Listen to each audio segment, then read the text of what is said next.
Okay, I'm going to show you how to make something like this.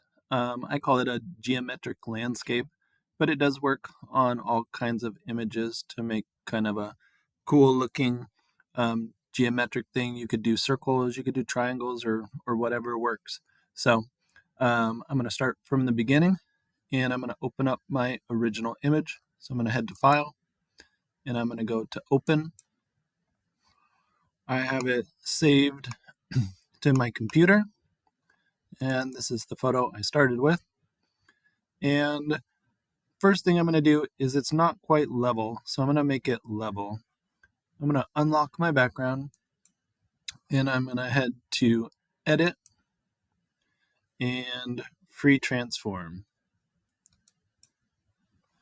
And I'm going to use my cursor here. So when my cursor is this rounded arrows, I want to get it from a corner, and then I'm going to click and drag, and I can hit Enter on my keyboard when I think I have it straight there. Another thing you can do is when you have your rulers on, which if you don't, you can head to View and Rulers. I can put my cursor up in the ruler and click and drag and bring it down to put in a guideline and check if I think I do have it level. And it looks like I'm pretty close. So that's another way that you can check and see if you're level. I'm going to go back to View, down to Guides, and I'm going to clear those guides and get rid of that. I do have a little bit of background still showing through here, so I'm going to crop that off with the crop tool. Click on there, and I'm just going to pull it down just a little bit to get rid of the spots that I changed a little bit. So I'll adjust it just a tiny bit.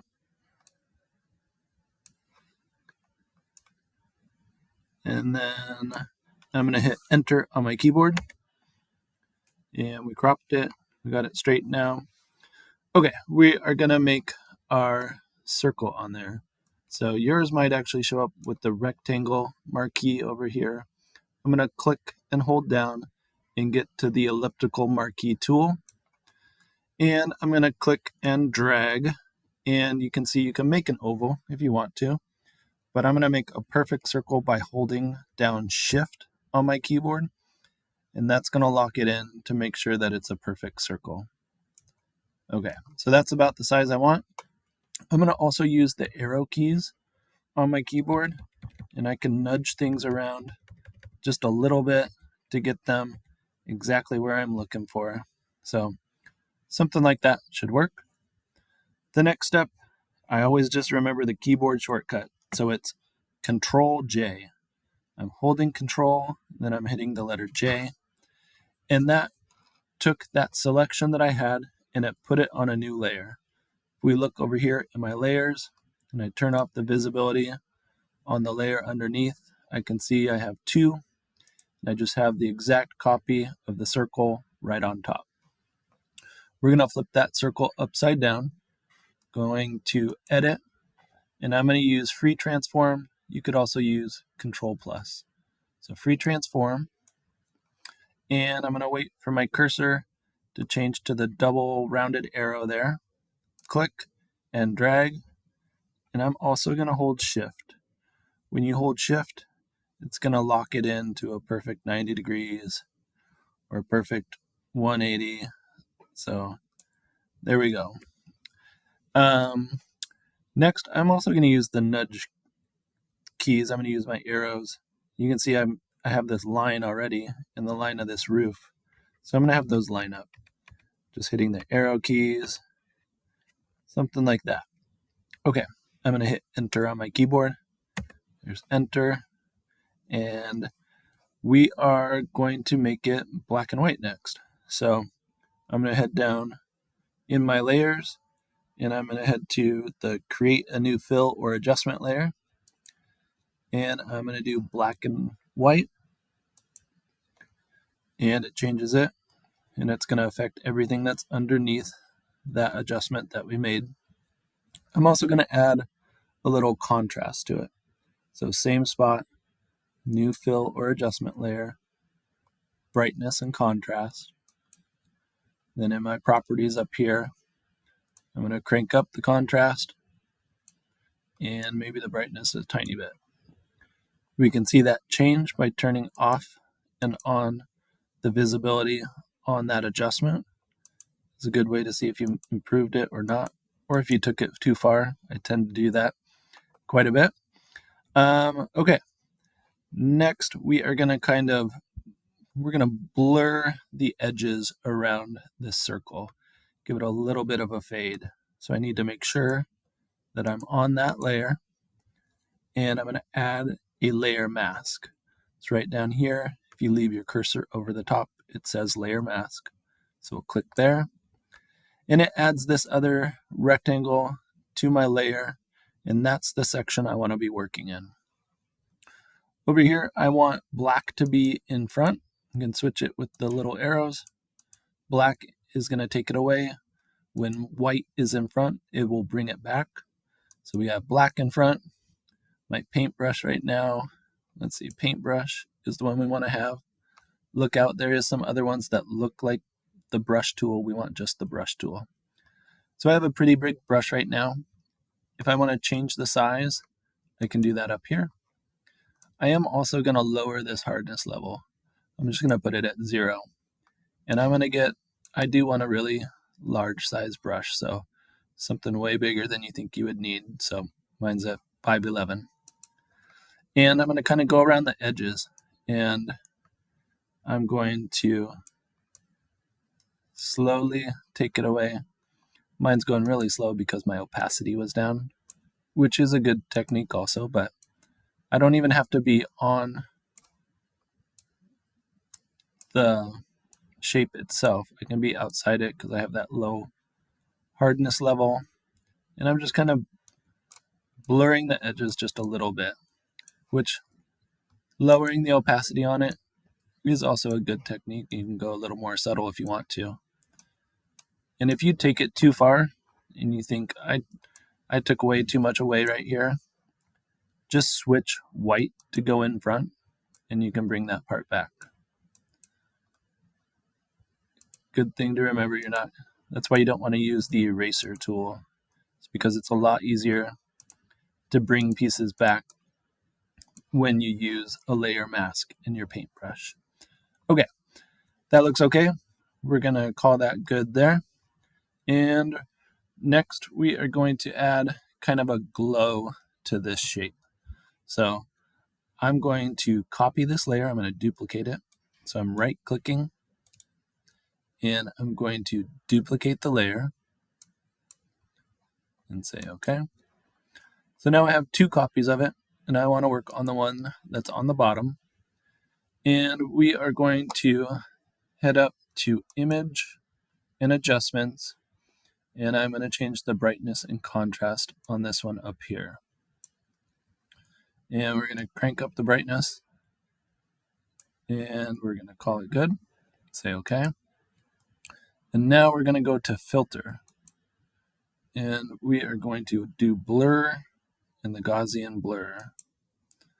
So there it is, and I'm going to crank it up quite a bit. Every picture might be different. You might want a whole bunch or not so much, but drag it around. You can click on and off of your preview to see what you got. So that's the change I'm going to make. We'll say okay. And if maybe that's a little too extreme, you could also turn down your opacity if you don't quite like the amount of glow that we added there. So up to you. Okay, so we have our glow. We're also going to add a couple highlights. And one way to do that, I'm going to make sure I'm on this layer this time. I want to be on the top layer. Okay, and I'm going to go back to Filter, and I'm going to head to Render, and I'm going to put just a couple lens flares on it to look like a highlight. So lens flare. There's some different options in here of different ones you can pick. They're all pretty similar. You can also adjust where on your shape it's going to go. And if you have a light source that's coming in from one side, you want it to look like that's where the sun or the light is hitting it. So I'm going to put mine pretty much right at top, and I'm going to say okay.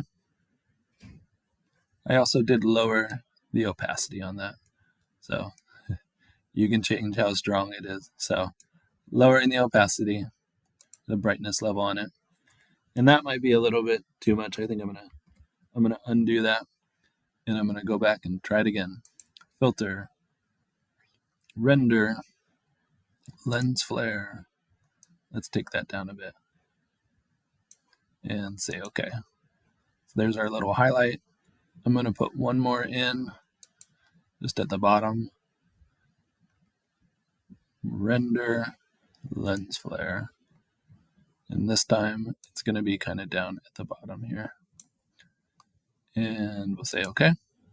So there's our other little highlight on there. You could add as many as you wanted, or like I said, follow the direction of your light source. Okay, it's time to put a shadow in here. So I'm going to head to the bottom layer. I'm going to make a new layer that's going to live right above that one. Head back to that elliptical marquee tool and click on that. And this time I'm going to make an oval. So something like this. And I'll use my arrow keys to get it to go where I want it to. Or I can always use my move tool to move it also. But get it where I want it. And I'm going to fill that in with a color. I'm going to use just a dark gray. So I'm grabbing my eyedropper tool, and I'm going to get a dark gray from my image. And then I'm going to get my paint bucket tool. Yours might be hidden behind your gradient, but we want just the paint bucket tool. I'm going to click on there, fills in my shape. Doesn't look very natural right now, but we'll change that. So I'm going to get rid of that selection by going to select and then to deselect. And I'm going to use that same blur that we did on our glow part of this. So I'm going to head to filter, blur, Gaussian blur, and I'm going to adjust how much blur I want. So if I want a little bit of blur or a bunch to get my shadow, it's up to you, and depends how strong of a light you have going on. So I'm going to say okay. And I can also go back and adjust this one too. If afterwards I think that might have been a little bit much, I could adjust it here. You could also try seeing what some of the different blending options here, if you did an overlay or a soft light or something, would do to your shadow. So that's another place you could check. But I think we did it. There we go.